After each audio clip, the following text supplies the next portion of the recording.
Oh my God, they finally did it. They gave Wampa an Omicron. Not something I was expecting, but I will welcome it all the same. As you all might know, I'm a little bit passionate about the Wampa. He was my very first R7 when Relic 7 first came out. And I've done some theory crafting with him a couple of years ago, and I've always liked the character. Such a fun character to play with. So when someone messaged me yesterday saying that, hey, dude, the Wampa has got an Omicron, I was like, finally. And just wanted to make a quick video to give my thoughts. I've had some time to go through it to discuss about the potential possibilities and just to break down the Omicron and to give you guys some food for thought about whether this Omicron is right for you or not, what are the potential possibilities with it, and basically just talk a little bit more about the mechanics of the Omicron itself, just to give my initial thoughts. So let's go ahead and dive right into it. My initial thoughts, it's definitely a well-deserved Omicron. Wampa is one of those characters. He's always meant for GAC. He's a very, in other game modes, he really doesn't shine at all. In GAC, he had a brief moment initially when he was released, and initially when GAC was released, where he was used quite a lot, especially to solo teams and to clean up teams. That was primarily his purpose. So glad to see that he's finally getting something which is raising him into relevance. That's a trend I'm seeing with Omicron. So taking all these old, unused characters and then bringing them into prominence and relevance for enforcing you to apply relics and stuff to them, which is a good sign. I mean, I've already had Wampa at R7, so getting a Omicron to him is, it's no big deal for me.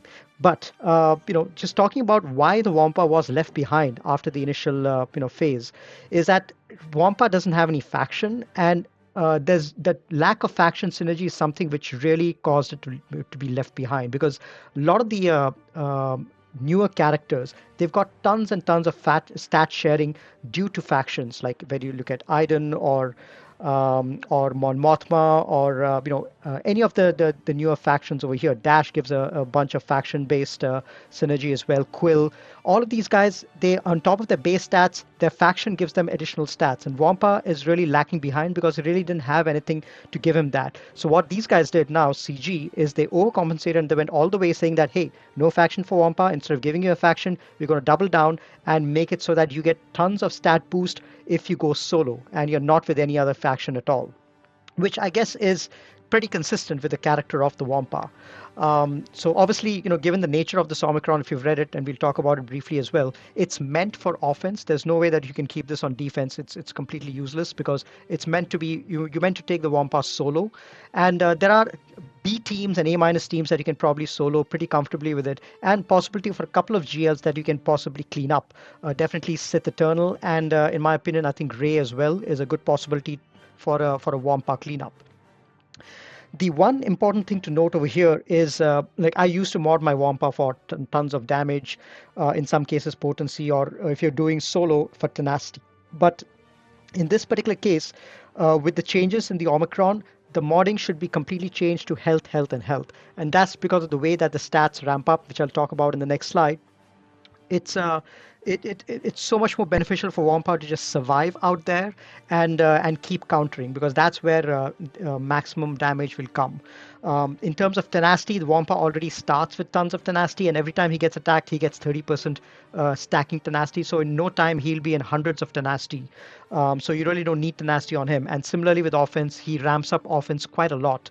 Either through his Furious 4 roaring ability, as well as with the presence of dots on the field, he gets tons of offense, and you're going to have plenty of dots on the field just because of the way the Omicron works as well. So you don't need to mod for tenacity and offense anymore, in my opinion. You need to mod for health. So let's talk a little bit about how the Omicron itself works. Before we get into that, a quick clarification.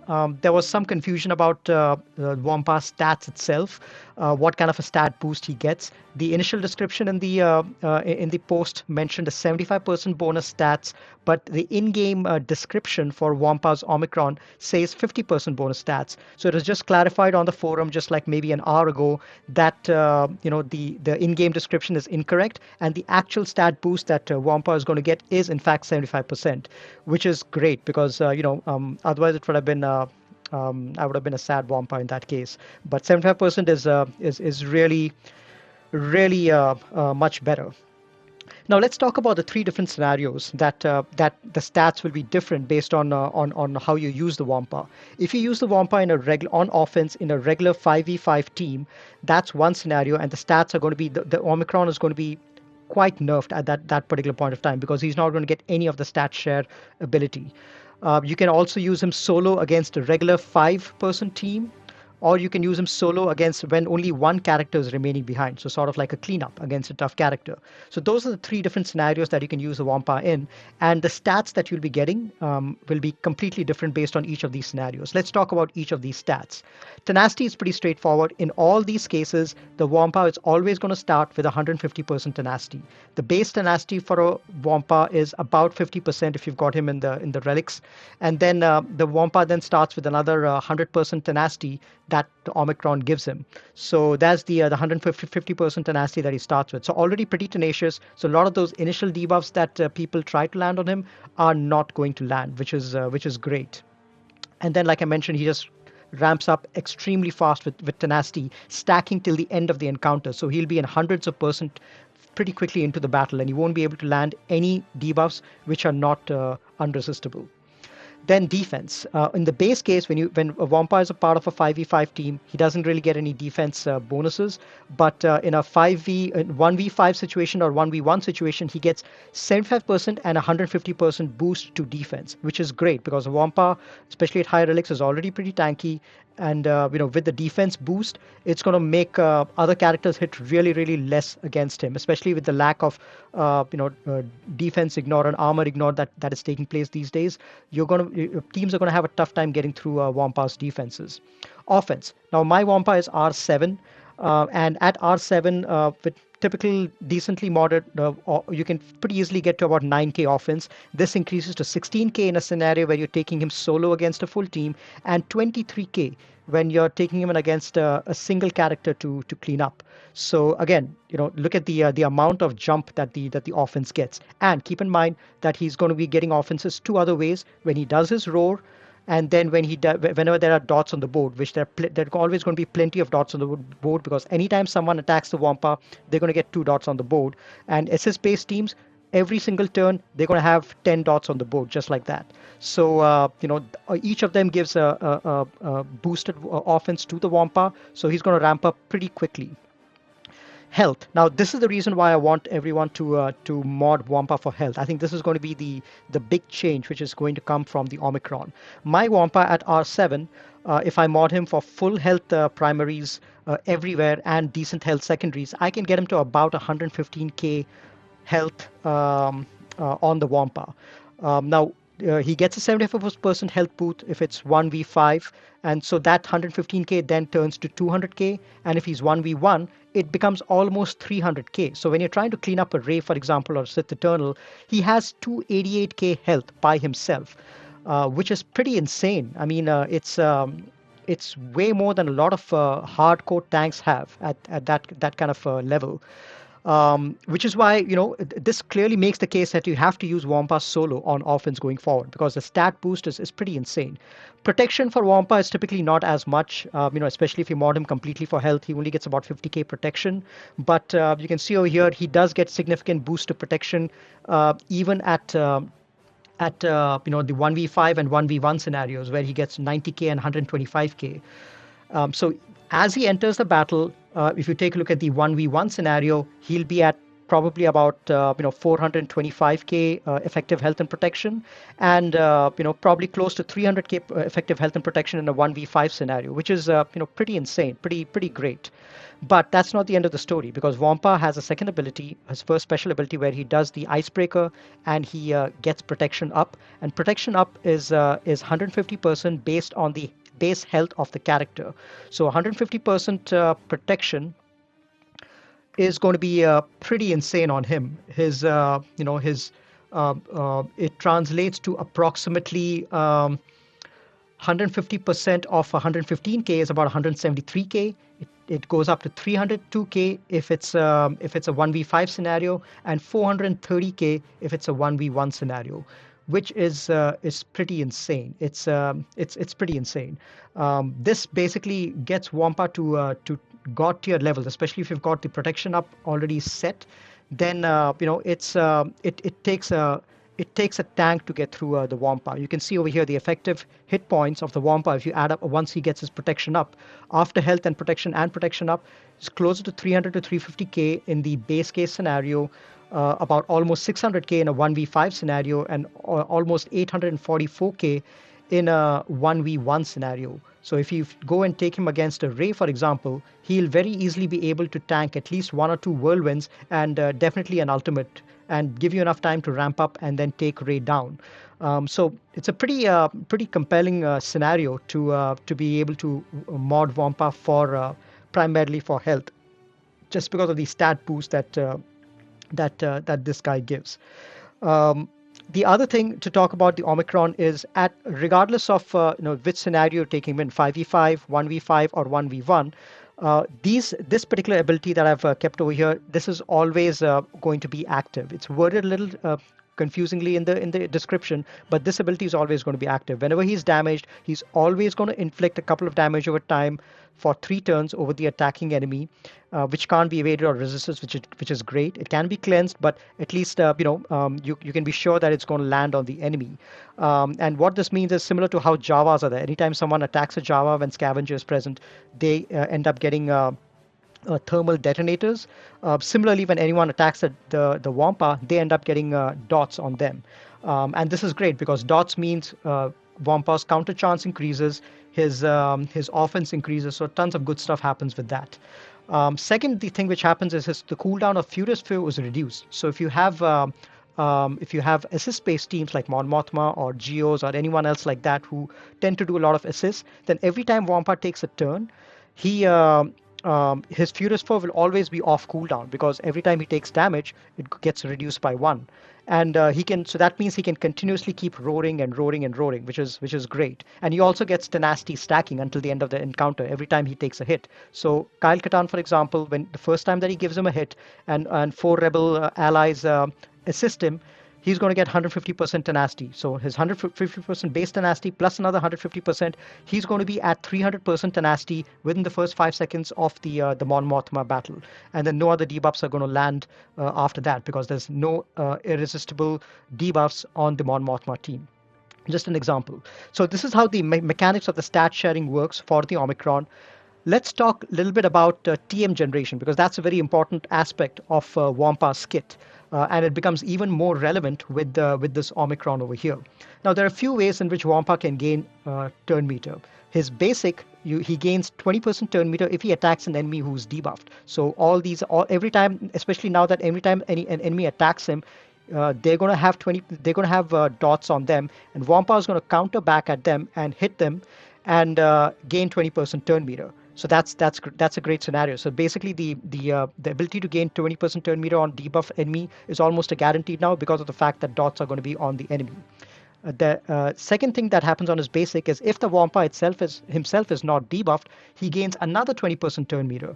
And given the high tenacity which is on him, at least 150% to start with, and pretty much ramping up almost immediately to hundreds of percent tenacity, Wampa is never going to be debuffed. So there's almost a guarantee that whenever he uses his basic, he's going to get 40% turn meter. So when he counters, he's going to get 40% turn meter. So 3 enemies attack him, he's going to counter thrice, and he's going to be at 120% turn meter. With turn meter overflow, he's going to end up taking the next turn. So it's going to be extremely difficult for any team to TM loop the Wampa, just because with his basic, he's going to be gaining so much turn meter.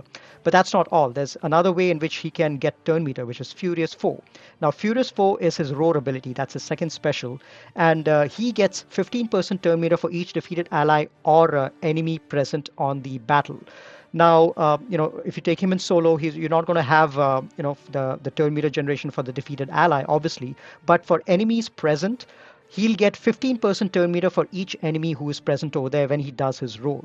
So against a regular 5-person team, he's going to get 75% turn meter every time he does his roar.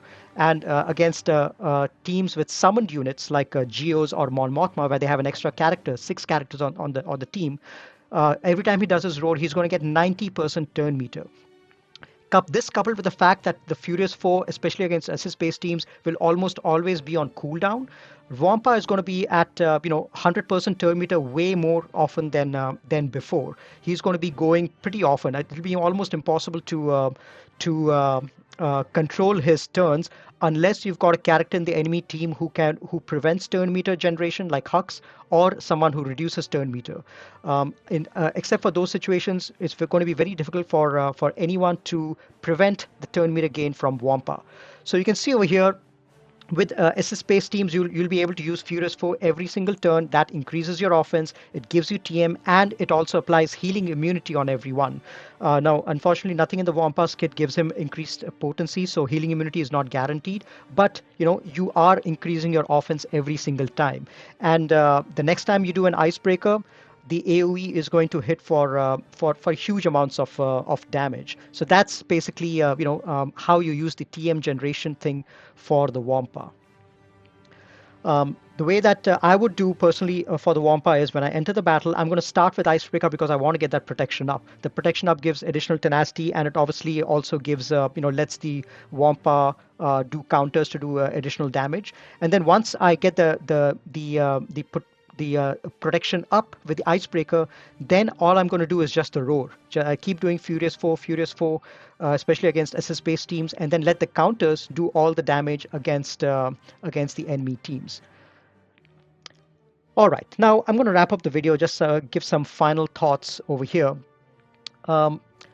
This is a decent Zeta. This is a decent Omicron, but it's a wildcard option, I would say, quite similar to the Qui-Gon Jinn team. You obviously won't be able to use this against all the teams out there. There's tons of really good teams where Wampa is just going to fail.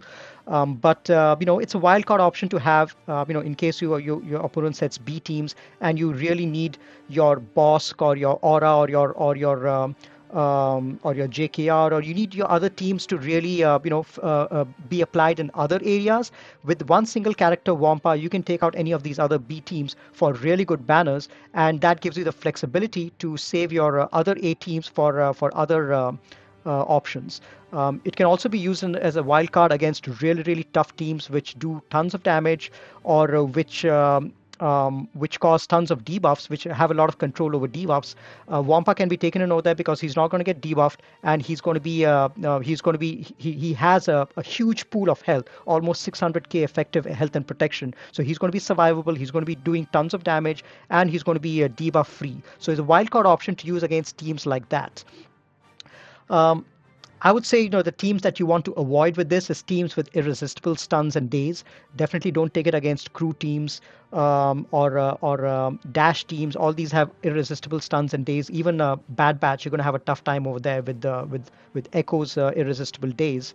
Anything with Fracture or Isolate, your Wampa is going to be out of commission, and your enemy is going to take him out pretty easily. With Treya in there for Isolate, if it's Treya lead, you also tend to lose health every time you counter attack back. So anything which gives you a penalty on counter attacking, you don't want to use that as well. Anything which prevents turn meter gain, like obviously you're not going to take it against a JMK team, but against a Hux team, for example, I don't think you'll be as successful in that particular scenario. So I would avoid those teams, but I think Mon Mothma is a good option. Iden, I don't know, maybe it might work against that. Definitely GL cleanups like Sith Eternal and Rey, Wampa could be a pretty decent option. I think even against Qui-Gon Jinn teams also, or BAM teams, I think Wampa might be able to do a decent job. Let's see, because all these teams that rely a lot on debuffs or heavy damage, and since Wampa can survive both of those aspects of the battle, I think he'll do pretty well. But obviously we'll have to test that. My final thoughts is that this is not the best Omicron. In fact, I don't think it's even the top 5 GSC Omicrons. You've got Zam, obviously, you've got Starkiller, you've got Dash, Iden, Qui-Gon Jinn. All of these, in my opinion, are objectively better Omicrons. But it's fun to use. I mean, if you're like me and you've got your Wampa at R7, that means that, you like to have fun with the Wampa.